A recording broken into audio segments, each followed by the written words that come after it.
రాష్ట్రంలో కూటమి ప్రభుత్వ రెండేళ్ల పాలన విజయాలపై 3 ప్రాంతాల్లో బహిరంగ సభలు నిర్వహించాలని సీఎం చంద్రబాబు ఎన్డీఏ నేతలు నిర్ణయించిన విషయం తెలిసిందే. ఇక ఇందులో భాగంగా మొదట తిరుపతిలో మంగళవారం సంక్షేమంపై బహిరంగ సభ నిర్వహించనున్నారు.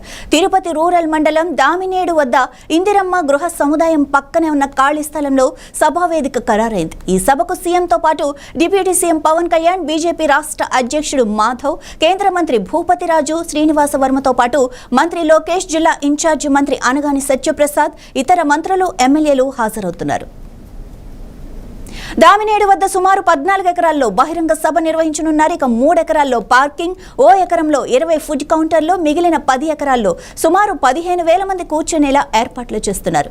సభ మంగళవారం ఉదయం 11 గంటలకు ప్రారంభమై మధ్యాహ్నం 1 గంట వరకు జరగనున్నట్లు కలెక్టర్ వెంకటేశ్వర్, చంద్రగిరి ఎమ్మెల్యే పులికి పైగా పోలీసులతో బందోబస్తు ఏర్పాట్లు చేస్తున్నామని ఎస్పీ సుబ్బారాయుడు తెలిపారు. జాతీయ రహదారిపై రాకపోకలకు ఇబ్బంది లేకుండా ప్రణాళికలు రూపొందిస్తున్నామని చెప్పారు. ఇక సంక్షేమ పథకాల లబ్ధిదారులు ఈ సభకు భారీగా తరలి రానున్నారు. వీరికి ఎలాంటి ఇబ్బంది లేకుండా టీడీపీ నేతలు తగిన ఏర్పాట్లు చేస్తున్నారు. కాగా సభా ప్రాంగణం వద్ద ఏర్పాట్లను ఆదివారం joint collector Govindarao, MLA Pulivarthi Nani, ఇతర అధికారులతో కలిసి కలెక్టర్, ఎస్పీ పరిశీలించారు. ఏర్పాటయ్యి 2 ఏళ్లు పూర్తయిన సందర్భంగా రాష్ట్ర వ్యాప్తంగా 3 చోట్ల భారీ బహిరంగ సభలు నిర్వహించబోతున్నారు. ఇందులో భాగంగా రేపు తిరుపతిలో ఈ కార్యక్రమం జరగనుంది. ముఖ్యమంత్రి చంద్రబాబుతో పాటు ఉప ముఖ్యమంత్రి పవన్ కళ్యాణ్, అలాగే బీజేపీ అధ్యక్షుడు మాధవ్తో పాటు మొత్తం 3 పార్టీకి సంబంధించిన అగ్రనాయకులంతా కూడా ఈ కార్యక్రమానికి హాజరు కానున్నారు. ప్రస్తుతం నేను తిరుపతిలోని సభ ప్రాంగణం దగ్గర ఉన్నాను. రేపు ఈ కార్యక్రమం అయితే నిర్వహించనున్నారు. అలాగే ఈ భారీ బహిరంగ సంబంధించిన ఏర్పాట్లను కూటమికి సంబంధించిన అగ్రనాయకులంతా కూడా స్వయంగా పర్యవేక్షిస్తున్నారు. ప్రస్తుతం మనం చూస్తే దీనికి సంబంధించి భారీ వేదికతో పాటు దానికి సంబంధించి కూడా పూర్తి స్థాయిలో విజయవంతం చేయడానికి అన్ని ఏర్పాట్లు చేశారు. ఇక మనతో పాటు తిరుపతి పార్లమెంటరీ అధ్యక్షురాలు, మాజీ ఎంపీ, టిటిడి బోర్డు మెంబర్ పనబాగలక్ష్మి గారు ఉన్నారు. మేడం, చెప్పండి, కూటమి ప్రభుత్వం ఏర్పడిన తర్వాత 2 ఏళ్ల తర్వాత జరిగే ఈ విజయోత్సవ సభల్లో ప్రజలకు ఏం సందేశం ఇవ్వనున్నారు? ఈ 2 ఏళ్ల పాలనలో జరిగినటువంటి అభివృద్ధి, సంక్షేమం, మా మీద ఉన్నటువంటి నమ్మకం ప్రజలకి ఈ రోజున మేము దాన్ని సెలబ్రేట్ చేసుకోబోతున్నాము. అందులో మోడీ గారు 12 ఏళ్ళు కంటిన్యూస్గా ఆయన ప్రధానమంత్రిగా ఉండటం అయితేనేమి, ఎన్డీఏ పాలన 2 సంవత్సరాలు కంప్లీట్ చేయటం అయితేనేమి, ఇదంతా కూడా ఒక శుభసూచకం. అందులో ప్రజలకు మేము ఇచ్చిన హామీలన్నీ ప్రతి ఒక్కటి నెరవేర్చాం. పాదయాత్ర చేసినప్పుడు లోకేష్ గారు యువతకి ఏమి ఇచ్చారు? మీకు అందరికీ జాబులు నేను క్రియేట్ చేస్తానని చెప్పారు. ఫస్ట్ రాగానే మెగా డిఎస్సి ఇస్తా అన్నారు. ఆ మాట నిలుపుకున్నారు. యువత ఉద్యోగాల కోసమై అనేకమైనటువంటి పరిశ్రమలు తీసుకురావడం జరిగింది. అలాగే మహిళా సాధికారత తీసుకురావాలన్న ఒక ముఖ్య ఉద్దేశంతో ఈ రోజున సెల్ఫ్ హెల్ప్ గ్రూప్స్ ద్వారా వాళ్ళకంటూ ఒక బ్రాండ్ని, స్వయం వాళ్ళ బ్రాండ్ని క్రియేట్ చేసి అబ్రాడ్లో కూడా వాళ్ళు తయారు చేసే వస్తువులు అమ్మడానికి మా ముఖ్యమంత్రి గారు బ్రాండ్ అంబాసిడర్గా ఉన్నారు.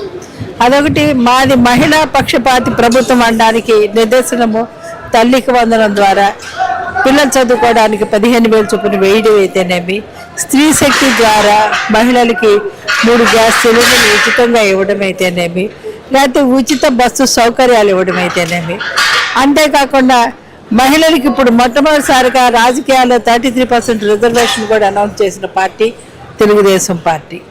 ఇంకొకటి ఏంటంటే మహిళా ఎంటర్‌ప్రెన్యూర్స్ని ఇప్పటికే 1,00,000కు పైన మహిళల్ని ఎంటర్‌ప్రెన్యూర్స్గా చేయటం జరిగింది.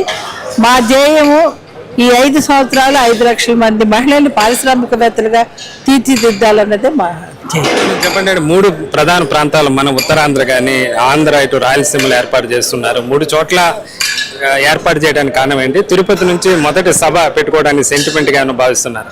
వెంకటేశ్వర స్వామి పాదాల దగ్గర పెట్టుకోవడం ఒక సెంటిమెంట్. మీకు తెలుసు, వెంకటేశ్వర స్వామి వారి యొక్క కులదైవం మా చంద్రబాబు నాయుడు గారికి. అలాగే సంక్షేమం అన్న థీమ్ ఈ తిరుపతిలో ఫస్ట్ మీటింగ్ సంక్షేమం దాని మీద పెట్టడం కూడా జరుగుతూ ఉంది. మేడం చెప్పండి, లోకల్ ఎలక్షన్ కూడా ఇప్పుడే చంద్రబాబు కూడా చేసిన ముఖ్యమంత్రి గారు కూడా చెప్పారు ఆగస్టు సెప్టెంబర్లో స్థానిక ఎన్నికలు జరుగుతాయని. ఈ సభ ద్వారా అది ఏమన్నా కార్యకర్తలు కానీ నాయకులకు కానీ కొంచెం స్ఫూర్తి ఇచ్చేలాగా 2 ఏళ్లలో చేసిన సంక్షేమ కార్యక్రమాలు ఏదైతే ప్రజల్లోకి తీసుకువెళ్లాల్సిందిగా ఏమన్నా ముఖ్యమంత్రి చెప్పబోతున్నారు? ఎలా ఉండబోతుంది చంద్రబాబు గారి ప్రసంగం కానీ ఈ ప్రధానంగా ఈ కూటమి సభ ఉద్దేశం ఏంటి? అంటే ఇది సెలబ్రేషన్, దీనికి మళ్ళీ ఎలక్షన్కి సందేశాలు ఇవన్నీ ఎక్కర్లా. మేము ఆల్రెడీ వర్క్ చేస్తున్నాం కాబట్టి ఖచ్చితంగా లోకల్ బాడీ ఎలక్షన్స్లో మాదే విజయం. మేము చెప్పిన హామీలన్నీ నెరవేర్చాము కాబట్టి ప్రజలకు ఆ హామీలతోటే ముందుకెళ్తాము. ఈ సభకి ఎంతమంది వచ్చే అవకాశం ఉంది? ప్రజలు కానీ మొత్తం ఏర్పాట్లు ఎలా ఉండబోతుంది? అని ఎక్కువ మందే వస్తారు, ఎందుకంటే ఎంటైర్ రాయలసీమకి సంబంధించిన సభ కాబట్టి నా మటుకి నేను 20,000 పైనే వస్తారు.